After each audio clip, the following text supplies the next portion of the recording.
Gestão adequada de conflitos.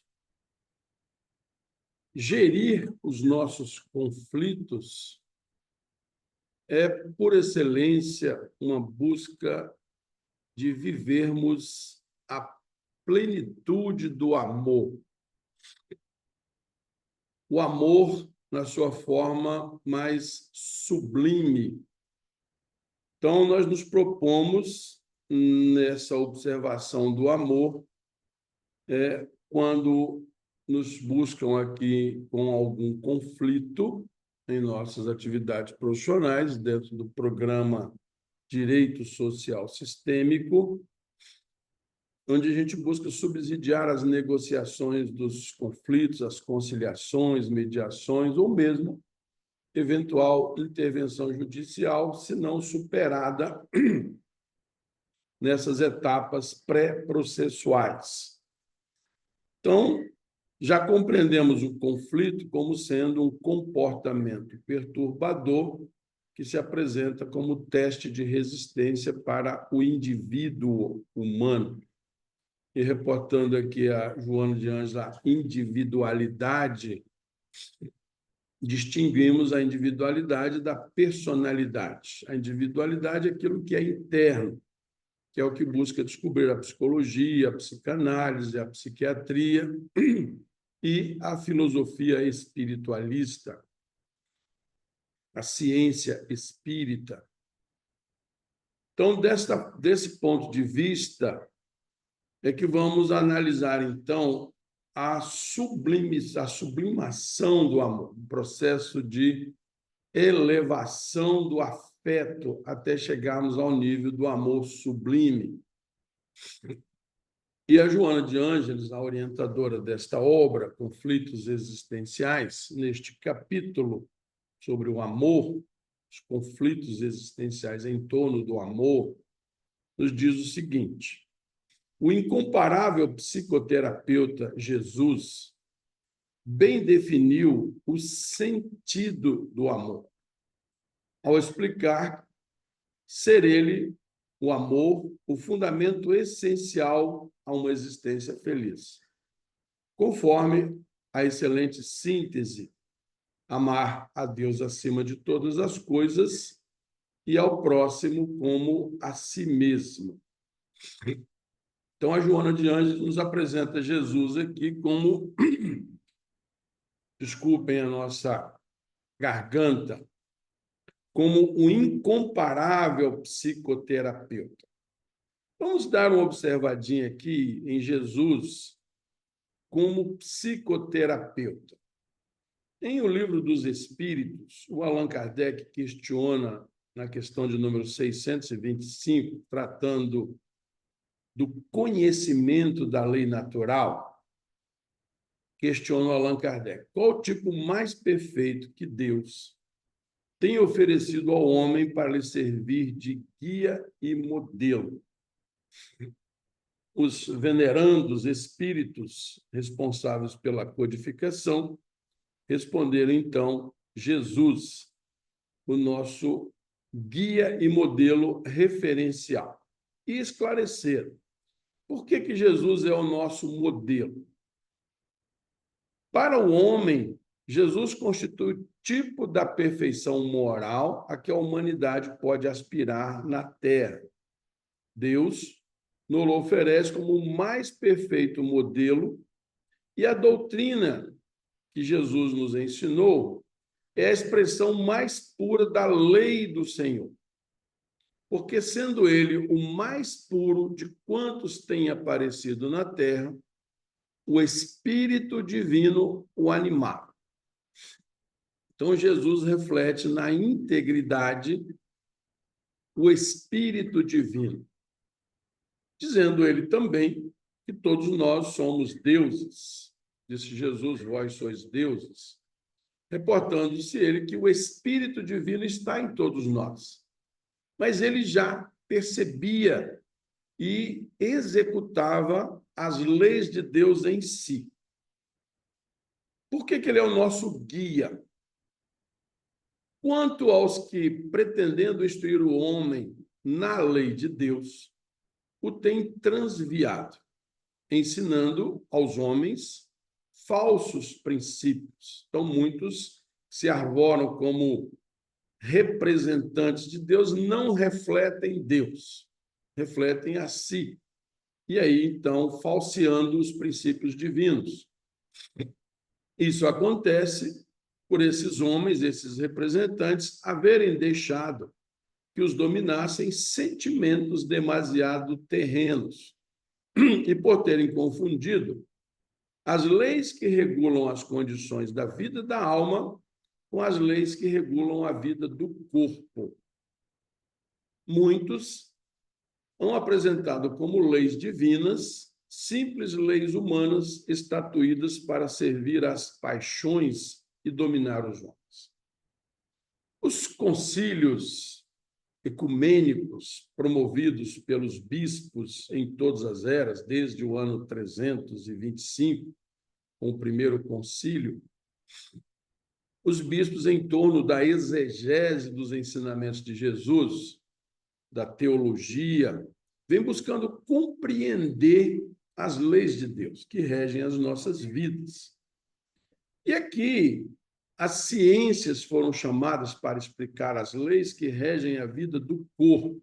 Estão sendo acompanhados aqui pela Roberta Esteves Novaes, que é uma estudiosa do corpo humano, estudou o corpo humano aí na anatomia, não é isso, Maria Roberta? E a Roberta hoje, então, exerce o ministério da maternidade com muito amor. Então, a maternidade é um exercício das leis que regem a vida da alma, regida. A maternidade, o amor, então, são leis, instrumentos da alma, enquanto que a física, a química, a biologia revela as leis que regem a vida do corpo. Então, hoje, por exemplo, um problema de garganta que é um problema do corpo que pode ser solucionado com alguns medicamentos, por exemplo. Muito bem. Então, por que Jesus é o nosso guia e modelo? A palavra Jesus, analisada ao longo também dessas exegeses doutrinárias ou teológicas, trouxe a palavra Jesus como sendo o homem salvador. E isso é o Jesus na terra, é o Espírito Divino no corpo. E a palavra Cristo como sendo o homem-Deus. Então, aqui ele reflete as leis divinas. Isso em nós é o nosso inconsciente. Então, estamos aqui através da psicologia, da psicanálise, da psiquiatria, da ciência espírita, tentando compreender a alma. E isso amplia o nosso consciente.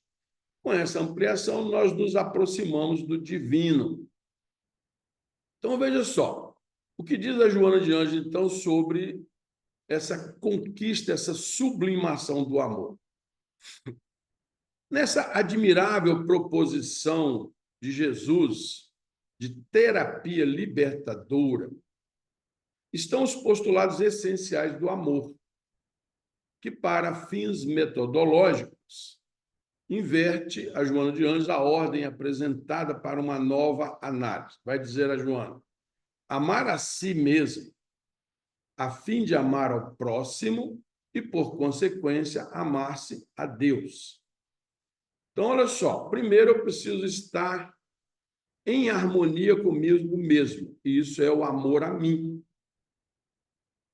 Quando estando em harmonia comigo mesmo, aí eu consigo também enxergar o próximo com as mesmas necessidades que eu. Daí Jesus dizer, então, amar o próximo como a si mesmo.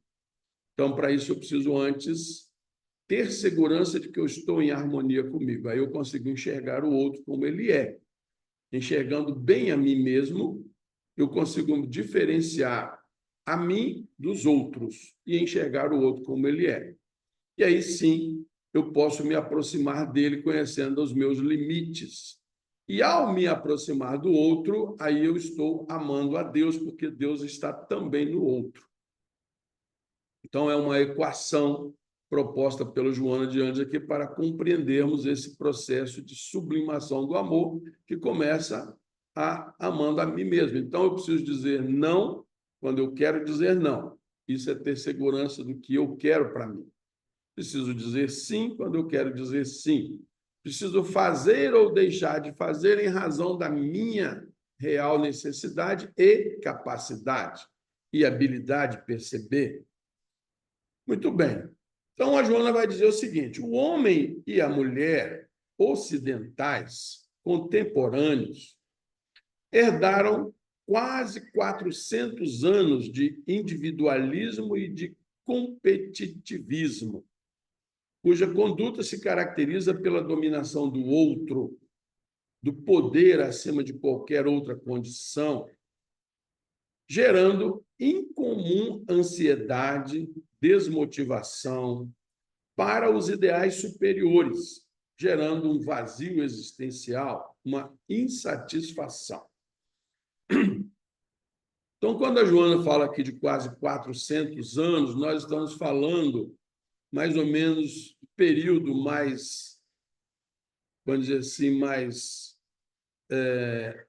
executável da Inquisição, das leis da Inquisição, onde a mulher foi colocada como submissa ao homem por razões culturais, por razões religiosas, por má interpretação das leis divinas, achando que o homem, por exemplo, era superior à mulher, mas isso era só uma paixão humana, o homem querendo exercer domínio sobre a mulher.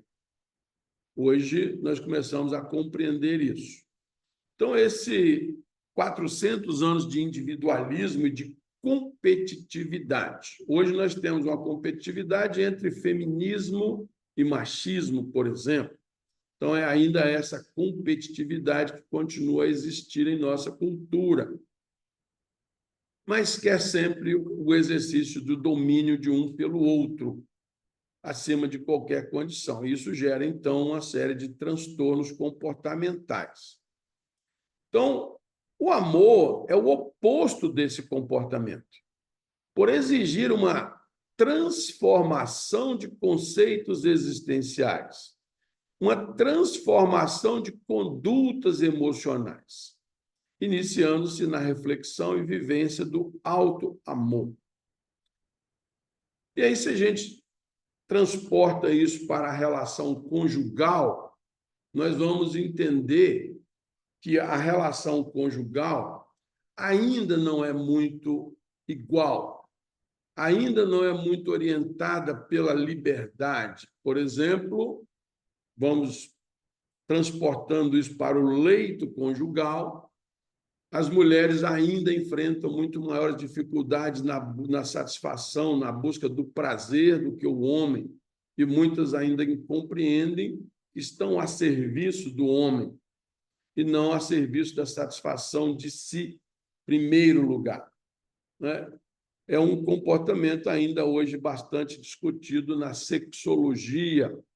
Os sexólogos começam a mostrar essa realidade que ainda faz muito sofrimento na vida conjugal. Então, somente é capaz de amar o outro, a outrem, aquele que se ama. Então, se eu não me colocar em primeiro lugar, eu já estou deixando de me amar. E aqui nós estamos falando de uma postura egoísta, mas de uma postura de consciência de si. Eu tenho que ter consciência da minha realidade, das minhas necessidades, das minhas carências, como diria a doutora Sandra, que está chegando agora também para acompanhar a nossa conversa, e faz parte aqui do nosso programa Direito Social Sistêmico, onde buscamos compreender exatamente isso, o ser humano como um sistema orgânico, mas não só, um sistema também dotado de uma transpessoalidade, dotado de fenômenos transcendentes, ou seja, aquilo que transcende o corpo e que conecta-se com a alma. São fenômenos ainda em processos de análise por uma ciência não muito harmonizada com todos os preceitos científicos, com todas as bases científicas das análises dos fenômenos. Então, somente é capaz de amar a si, de amar a outra, desculpa, aquele que se ama. Então, é indispensável, portanto, que nele haja o auto-amor, o auto-respeito, a consciência de dignidade humana, a fim de que as suas aspirações sejam dignificantes, com metas de excelente qualidade. O que seriam metas de excelente qualidade? As metas da dignificação humana. Então, aquilo que me dignifica é uma meta excelente. Aquilo que me viola, ou que viola a minha dignidade, é uma meta que eu preciso rever ou ressignificar. Então, nesse sentido, a consciência da dignidade humana, ao longo da nossa história, sendo construída, ela vai ser colocada nas constituições, basicamente, de todos os países, como sendo invioláveis, essa dignidade da pessoa humana, como sendo o direito à vida, à liberdade, à igualdade, à segurança e à propriedade. E aí, esse artigo 5º da Constituição vai ter aqui 70, mais ou menos 70 incisos para explicar esses direitos que são invioláveis. Esses direitos vieram lá da Declaração dos Direitos do Homem e do Cidadão, depois ratificados pelas Nações Unidas como sendo a Declaração dos Direitos Humanos. Aqui nós buscamos compreender, então, dentro do programa Direito Social Sistêmico, que esses direitos invioláveis eles estão em razão da nossa individualidade e da nossa personalidade. Lembrando, então, que um ser psicologicamente equilibrado é aquele que está em harmonia consigo mesmo. Então, por exemplo, quando na minha intimidade eu gostaria de dizer não e digo sim, isso me desequilibra.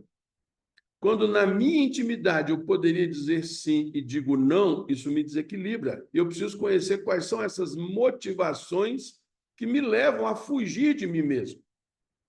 Que tipo de fuga que eu estou praticando? Uma fuga psicológica, uma fuga de mim mesmo, de negar a minha própria autenticidade. Então, vai dizer o Carl Gustav Jung que para eu tomar uma decisão, eu preciso levar em consideração os meus pensamentos e os meus sentimentos que estão da minha intimidade. E preciso também observar as minhas sensações, que às vezes já são percebidas por outros. Por exemplo, na psicologia cognitivo-comportamental, que a doutora Sandra nos ensina sempre aqui, o corpo reflete essas sensações e, às vezes, o direcionamento que eu estou querendo dar, o meu corpo reflete essas percepções. Então, desse ponto de vista, eu vou enxergar a minha individualidade como o campo das causas e a minha personalidade como o campo dos efeitos. E aqui, por exemplo, nós vamos ter, quando esse conflito interno entre a individualidade e a personalidade se agrava, isso pode gerar algumas doenças psicossomáticas, sendo as mais graves delas, por exemplo, as doenças degenerativas, dentre elas o câncer, por exemplo, que tem sido compreendido cada vez mais como doenças emocionais. Então, outra vez, nós destacamos aqui que a nossa intimidade é conectada com o divino que há em nós através do sentimento. E aí Jesus é o exemplo do amor. Por isso, ele é o mais efetivo refletor do divino na vida humana. Então, Jesus refletia integralmente Deus, que é por excelência, e ele próprio disse, Deus é amor. Então, esse é o amor sublime que estamos convidados aqui a conectar. Então, a nossa conexão com o divino As leis que regem a vida da alma, a vida do espírito, é dada, então, pelo sentimento do amor. Isso é o mais sublime que nós conseguimos alcançar na Terra. Então, vai esclarecer com isso a Joana o seguinte: Joana de Ângeles, a veneranda orientadora da humanidade através da sua obra, especialmente da obra psicológica da Joana de Ângeles, psicografada através do Divaldo Pereira Franco, diz ela que, amando-se a si mesmo, o indivíduo, outra vez a individualidade, na intimidade do ser, amadurece os sentimentos de compreensão da vida. E aí eu começo a entender o que eu vim fazer nesta vida. E para onde eu vou depois desta vida? Isso é uma compreensão ampliada do sentido da vida, do sentido transitório da vida, da personalidade, da eternidade da vida da alma, e já foi consubstanciado pela Igreja Católica mesmo, no Concílio de Latrão, que diz que Deus criou espírito e matéria. Então, veja só, de deveres para com a autoiluminação, isso é uma compreensão da vida, de crescimento moral e espiritual. Crescimento moral é melhoria da minha relação com o outro. Então, quanto mais amor tiver na minha relação, mais excelente eu estou em moralidade. E quanto mais iluminado eu estou na minha individualidade, mais autoconsciência, mais espiritualizado. Então, isso, eu me conhecer melhor e me amar mais, preservar as minhas reais necessidades, me prepara para um melhor relacionamento moral, que é a minha forma de me relacionar com o outro. Exercitando-se nos compromissos relevantes, que nos tornam, então, conscientes e responsáveis pelos meus deveres. Então, aqui, por exemplo, quais são os meus compromissos relevantes? São principalmente os compromissos da minha convivência. E aí, especialmente, os primeiros é com a minha família consanguínea. Depois, com a minha família ampliada, a minha família afetiva, que aí entram as relações dos companheiros de trabalho, do meu convívio social, do meu condomínio. Então, esses compromissos relevantes são aqueles com os mais próximos. Primeiro, pelos vínculos da consanguinidade, e depois pelos vínculos da afetividade. Então, quanto mais eu assumo, eu exercito esses compromissos orientados pelo amor sempre, eu vou estar cada vez mais elevado moralmente e espiritualmente. Então, identificando os valores reais e os valores imaginários, descobre os limites. Como é que eu vou identificar os valores reais e os valores imaginários? As imperfeições que nos são comuns e luta a fim de superá-los, trabalhando-se com empenho e com bondade, sem exigências desnecessárias, nem conflitos dispensáveis. Então, onde é que estão os meus imaginários? É quando eu preciso, por exemplo, perdoar quando eu erro. Quando eu cometi um erro, eu me baseei em um valor imaginário. Um valor real não me faculta errar. Só que o valor real ele requer o meu autoconhecimento. E aquilo que realmente... Então, quando eu, por exemplo, digo sim quando quero dizer não, eu estou me corrompendo com base numa situação imaginária em relação, normalmente, a uma dependência afetiva, e aí eu me desqualifico como indivíduo no mundo, quando eu me coloco na dependência de outros, isso é um valor imaginário. Então, eu vou ter conflitos que seriam dispensáveis. E repetindo o trabalho, vou repetir esse exercício de autoconhecimento até realizá-lo corretamente. Então, eu terei alcançado, então, a salvação, que é o que Jesus nos recomenda, o homem salvador, comportando-nos como ele se comportou, amando o próximo, especialmente amando o mais necessitado. Então, na nossa relação familiar, por exemplo, o mais necessitado é aquele que mais grita comigo, aquele que mais me agride. Esse é o que tem mais necessidade de mim, que mais reclama o meu amor. Então, aí nós começamos a ver os valores reais tomando Jesus por nosso guia e modelo. Então, vai dizer a Joana de Anjos que o amor é um encantamento, uma forma de autopercepção. A autopercepção aqui, eu passo a me ver como eu realmente sou e não como me dizem que eu devo ser. Então, nós assumimos as máscaras que a sociedade nos impõe. Então, a sociedade me diz que eu devo ser um advogado assim ou assado. E eu devo ser um advogado como eu entendo que deve ser um advogado.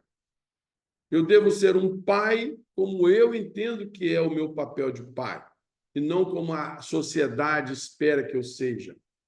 Então, isso é uma forma de autopercepção, com base sempre no amor, na autoconsciência e no desejar para o outro mesmo que eu quero para mim. Então, essa autopercepção é em razão de exigir uma empatia com o outro, de afirmações e de descobertas de potencialidades que se unem em favor de ambos, sem a castração ou sem impedimento da liberdade. Eu dei um destaque aqui um pouco maior no unir, porque a união é alguma coisa que vem depois do amor. A união é o produto da comunicação e da cooperação. Então, quando eu consigo me comunicar bem e me mostrar realmente como sou, sem subterfúgio, sem fugas, e eu consigo, então, trabalhar junto com outros, cooperar, seja nas atividades familiares, nas atividades profissionais, aí eu estou promovendo a união. Mas para que eu consiga promover essa união, eu preciso antes amar o próximo. E o amor aí é essa predisposição em querer o bem do outro.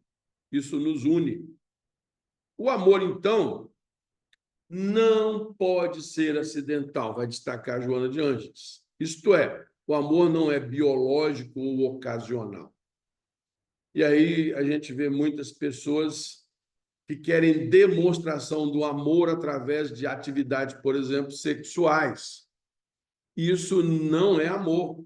Isso é satisfação de necessidades fisiológicas. Como diria a Rita Lee, o sexo é animal. O amor é do homem, do ser humano. Então, veja só, alguns exemplos que a Joana de Anjos vai nos dar aqui para entender melhor isso. Amar os pais, os irmãos, os familiares, porque tiveram lutas e viveram em função um do outro, não tem cabimento no compromisso do amor. Veja só, o amor aos pais, aos irmãos, aos familiares são exercícios de afeto e são compromissos assumidos. Mas o amor é livre, o amor é uma deliberação do ser harmonizado consigo mesmo. Então, quando os pais exigem que os filhos os amem, considerando o sacrifício que fizeram para os educar, as renúncias que se impuseram, a fim de que fossem felizes, esse não é um sentimento de amor, é um sentimento de retribuição. Então, os pais que esperam retribuição dos filhos correm grande risco de viver em frustração, especialmente aqueles que queriam que o filho fosse aquilo que ele acha que é melhor para o filho. O meu filho tem que ser médico, meu filho tem que ser advogado, meu filho tem que ser isso, tem que ser um grande jogador de futebol, um grande cantor, um famoso, um grande artista. Esses pais correm grande risco de se frustrarem e de frustrarem os próprios filhos, que têm um anseio diferente. Então, quando o pai apoia o filho naquilo que ele realmente quer ser, nasceu para executar, aí os pais estão apoiando o filho. Quando querem que seja do seu jeito, estão querendo retribuição. Isso não é amor. O amor é espontâneo. Além do natural dever de amar, os pais e os familiares, ele deve brotar em forma de ternura, de emoção felicitadora, para que não se converta em pagamento. Então, o filho que, por gratidão, também fica com o compromisso de agradar os pais, isso também não é amor. É uma forma de pagamento. E é sentir-se culpado quando o pai está de uma ou de outra forma que não aquilo que o próprio filho deseja. Então, o amor é espontâneo. Em razão disso, os pais também amam por dever. E tudo quanto realizam decorre da alegria de poderem amar, de compensarem as lutas nas alegrias do educando, sem a espera exigente de retribuição. Então, se os pais amam por dever, e o dever aqui é espontâneo, nós vamos ouvir aí de alguns bons doutrinadores que o dever é o mais belo laurel da razão. Desde Cícero, que escreveu um livro sobre os deveres, ensinando ao filho dele, o Marco Túlio Cícero, isso no ano 60 a.C., ele escreveu um livro para o seu filho sobre os deveres e ensinando o filho que estava, então, indo para a faculdade, que o bom para o filho era cumprir os seus deveres, não os deveres para com os pais, mas o seu dever de estar no mundo para com a sociedade, também para com a família. Mas um cumprimento de um dever de forma espontânea. Então, assim também devem ser os pais. A obrigação de cumprir o seu dever. A gente vê hoje na justiça, por exemplo, nas situações de conflitos conjugais, lutas, por exemplo, por o pai não cumprir o dever de alimentar o filho. Isso é um problema gravíssimo da nossa sociedade ainda hoje. Os pais não assumem os deveres, principalmente os pais masculinos, né? E às vezes o encargo fica para as mães de criar os filhos sozinhos, mas isso também não é saudável, porque o dever é de ambos e ambos têm que cumprir. O filho vai ficar, de qualquer forma, numa situação de carência, de comprometimento nessa relação de cumprimento dos deveres, porque se o pai não cumprir os deveres para com o filho, ele vai se sentir exonerado também dos seus deveres como homem no mundo, filho ou filha. Então, desse modo, o amor não pode gerar dependência, a que se apegam pessoas ansiosas, irrealizadas, vazias, atormentadas, que transferem os seus conflitos para outrem, necessitando de uma segurança que ninguém lhes pode oferecer. Em outro momento, tratando já disso aqui, quando tratando da ansiedade, a Joana de Anjos vai esclarecer, por exemplo, que a ansiedade é fruto daquele período da convivência do filho com a mãe, onde ele não teve a atenção de que necessitava. Então, a Maria Roberta agora, por exemplo, aí mais uma vez, amamentando aí, né, Maria Roberta? Sabe da importância que é essa conexão desse primeiro momento do amor materno. Isso gera segurança, gera tranquilidade para a criança e isso ela vai levar para a vida fora. Então, a segurança que é dada, então, como já vimos ali, pelo desenvolvimento físico, mental, moral, espiritual e social. Segurança essa que já está preceituada na lei humana no Brasil, no Estatuto da Criança e do Adolescente, mas também foi para o Estatuto do Idoso. Então, precisamos de satisfação dessas necessidades, dessa multidimensionalidade do ser humano. Então, mediante essa conduta, a relação afetiva adquire quase um caráter comercial de troca e de interesses, na busca da satisfação de desejos e de incompletudes. alcançando o lamentável estado de masoquismo parasítico.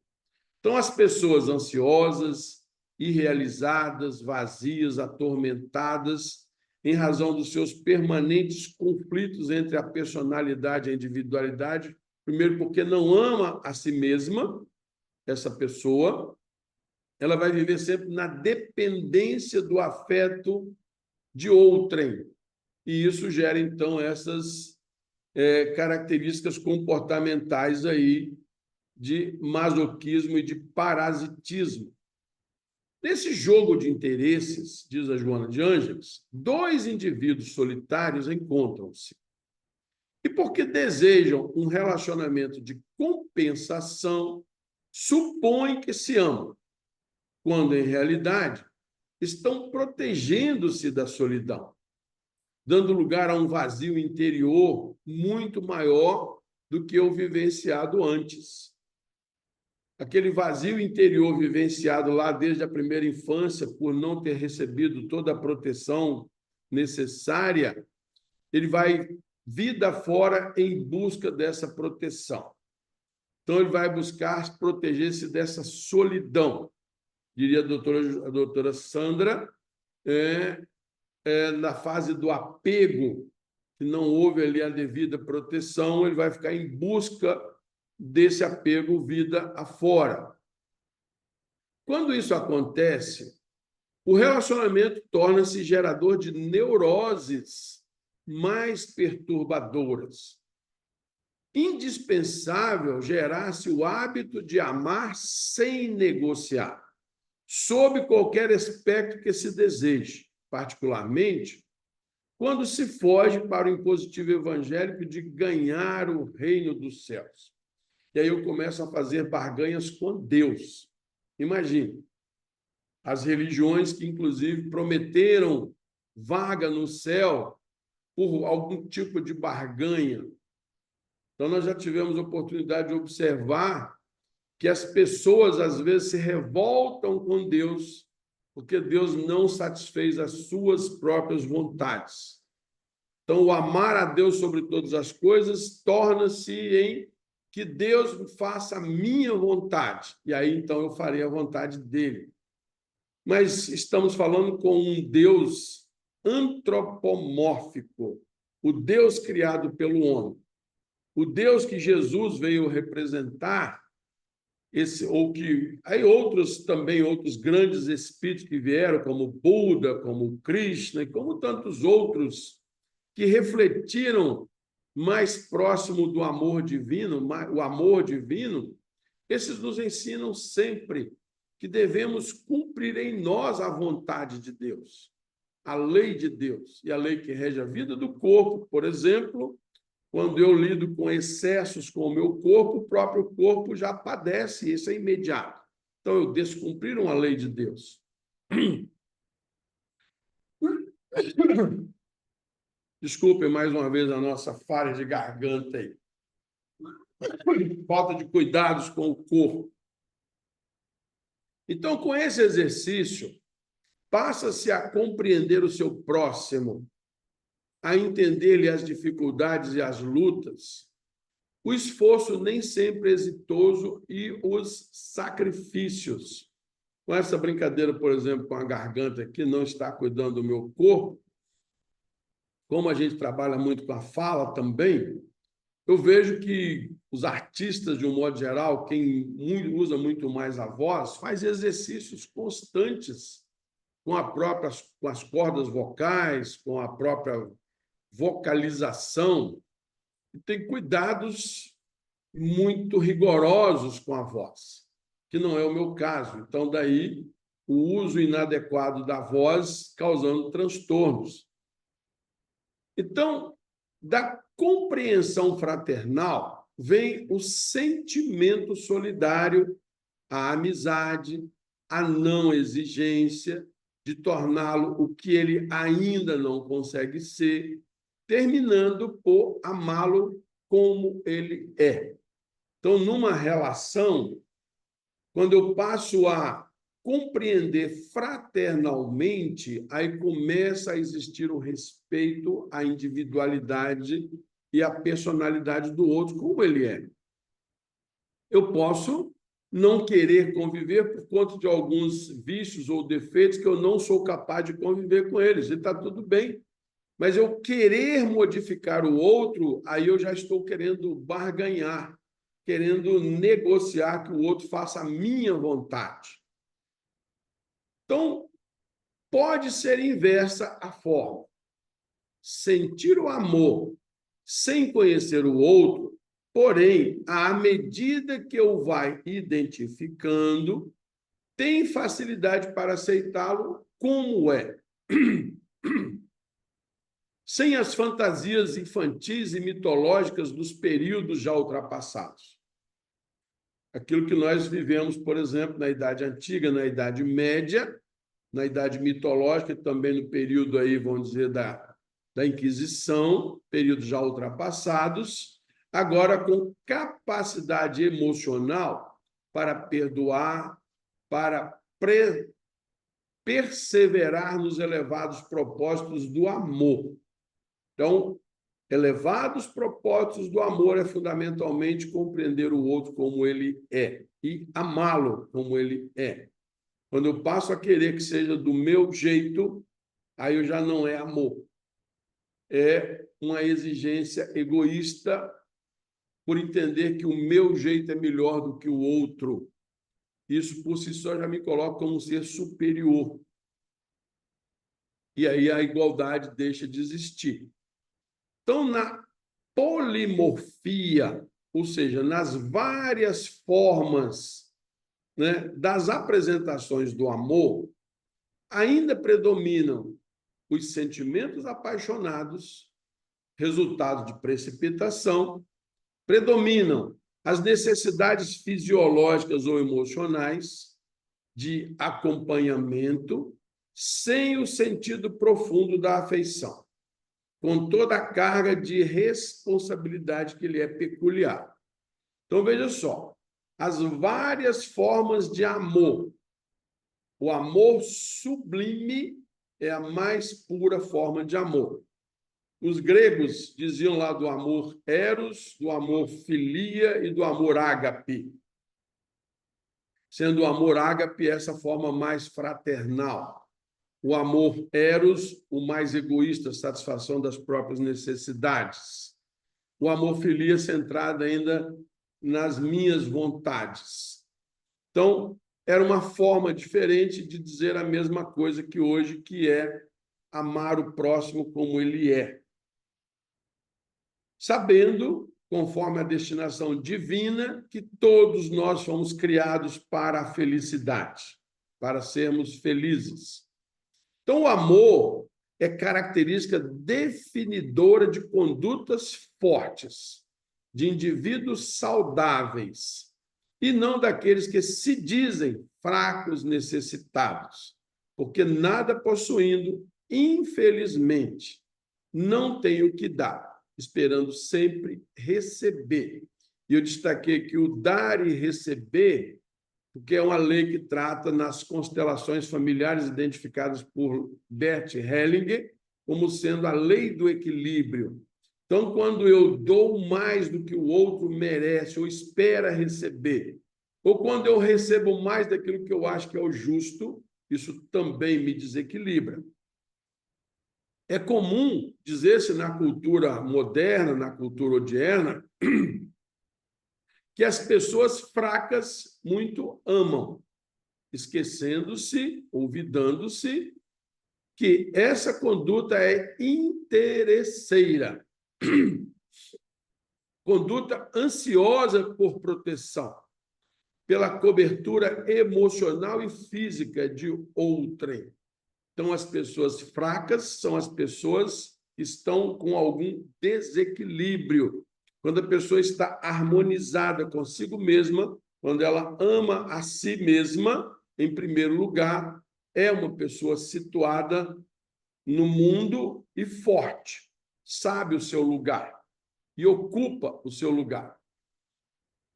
Então, para que haja ternura no relacionamento, é necessário que existam forças morais para superarem dificuldades, forças morais é, por excelência, respeitar o outro como ele é e amá-lo como ele é.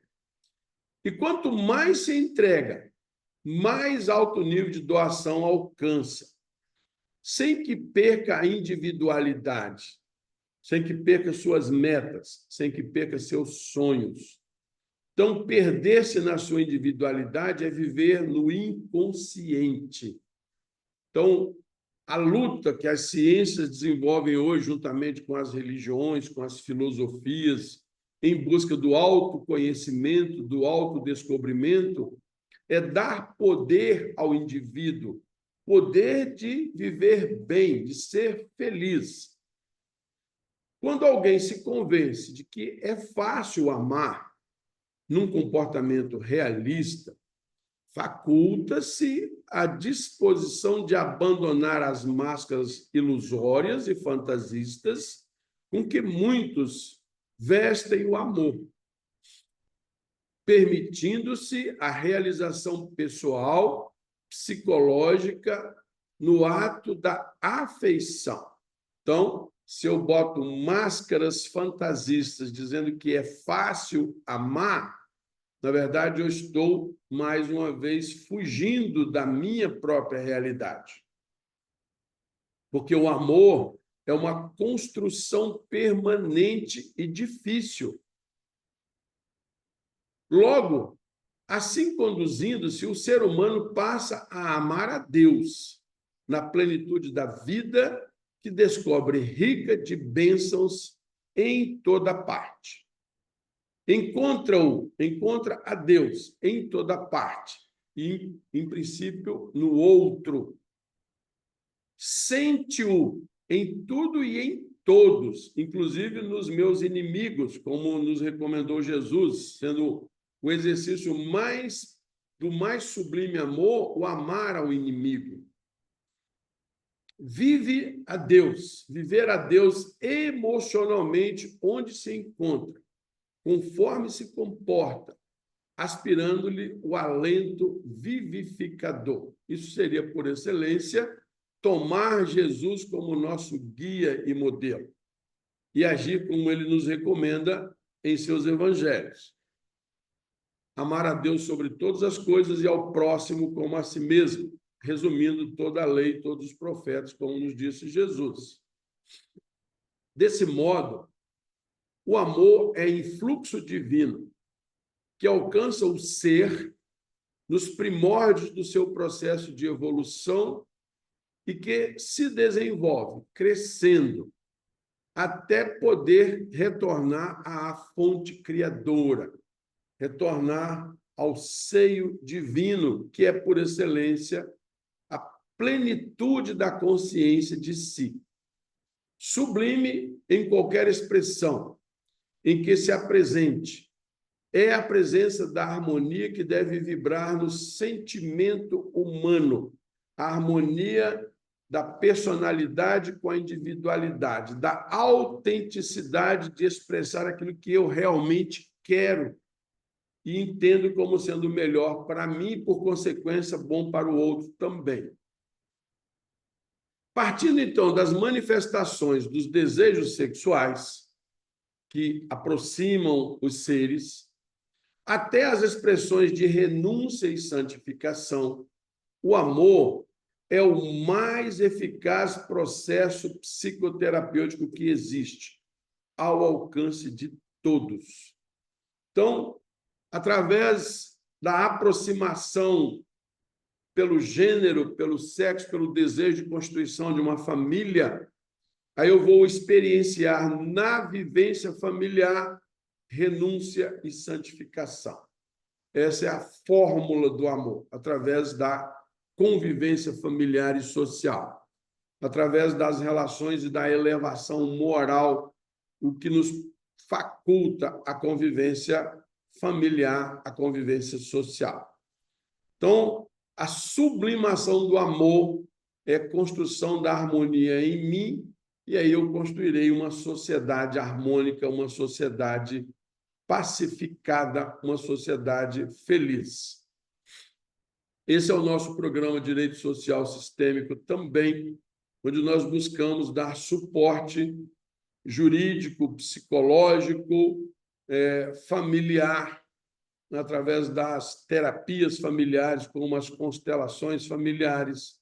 Nos colocamos aí à sua disposição através das nossas redes, na base Direito Social Sistêmico, seja no site, seja no nosso Instagram, no YouTube, lá com o meu nome, Roberto Ailton Esteves de Oliveira, onde você vai poder rever os vídeos que nós estamos disponibilizando aqui. Muito obrigado a Morena, a Sandra, a Roberta, pela paciência e tolerância. Espero receber os feedbacks aí de vocês. E muita paz e serenidade. Muito obrigado.